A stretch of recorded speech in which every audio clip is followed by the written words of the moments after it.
Ulysse et ses hommes dérivent sur les mers depuis qu'ils ont été chassés par Éole, le maître des vents. Le courage et l'espoir les ont quittés. Ils subissent toujours la fureur du dieu Poséidon, bien décidé à venger son fils, Polyphème le Cyclope, qu'ils ont aveuglé.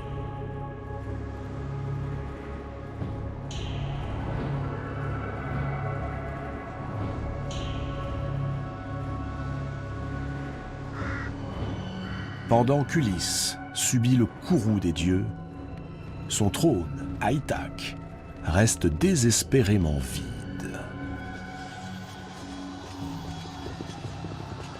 Pourtant, la plupart des héros sont rentrés de la guerre de Troie. Du moins, ceux que les combats ont épargnés. Agamemnon, Ménélas, le vieux Nestor.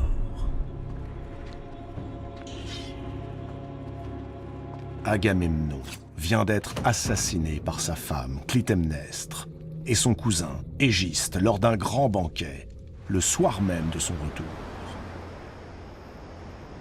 Cette nouvelle a terrifié toute la Grèce, mais elle n'est pas encore parvenue jusqu'à la lointaine île d'Ithaque, jusqu'aux oreilles de celle qui, jour et nuit, prie pour le retour de son mari, Pénélope. Depuis de longues années, Pénélope est sans nouvelles d'Ulysse. Elle sait que la guerre de Troie a duré 10 ans, mais elle sait aussi que des lunes et des lunes se sont écoulées depuis le retour des guerriers et qu'Ulysse est toujours absent. Depuis quelque temps déjà, la rumeur court qu'il est mort, qu'il a péri sur la route du retour, ou qu'une tempête a brisé ses vaisseaux et les a emportés au fond des mers. Pénélope, pourtant, espère encore.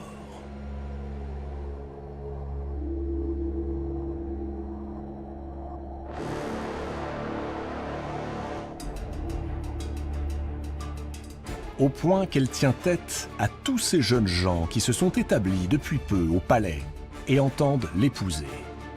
On les appelle les prétendants. Ils sont jeunes, tous issus de la noblesse d'Ithaque ou des îles voisines.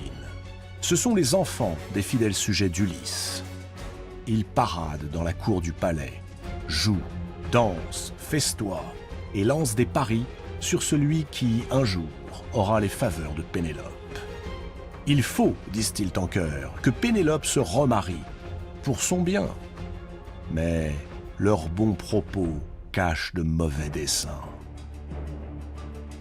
Car si tous brûlent de coucher dans le lit de Pénélope, chacun rêve de posséder le royaume d'Ithaque.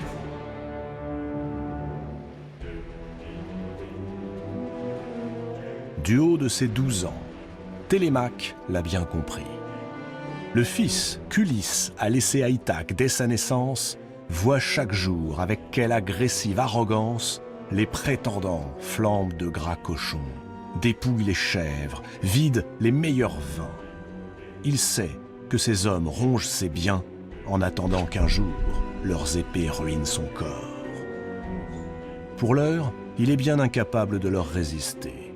Mais dans quelques années, il aura le courage et la force de les chasser du palais de son père. Pénélope subit chaque jour davantage les assauts des prétendants. Il la presse de décider qui, parmi eux, deviendra son époux. La reine n'ose refuser ses noces. Alors, avec l'aide d'une vieille nourrice, celle qui vit grandir Ulysse et éleva Télémaque, fidèle entre les fidèles, elle imagine un stratagème. Pour égarer les prétendants, elle enflamme chacun et promet à tous. Mais elle exige surtout qu'il lui laisse le temps de tisser un linceul pour le père d'Ulysse, le vieux Laërte, pour le jour où celui-ci rejoindra le royaume des ombres. Laërte est l'ancien roi d'Ithaque.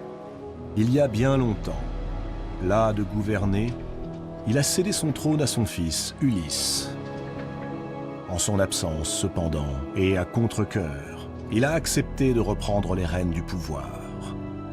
Mais depuis que la guerre de Troie est finie, il a une nouvelle fois abandonné le trône.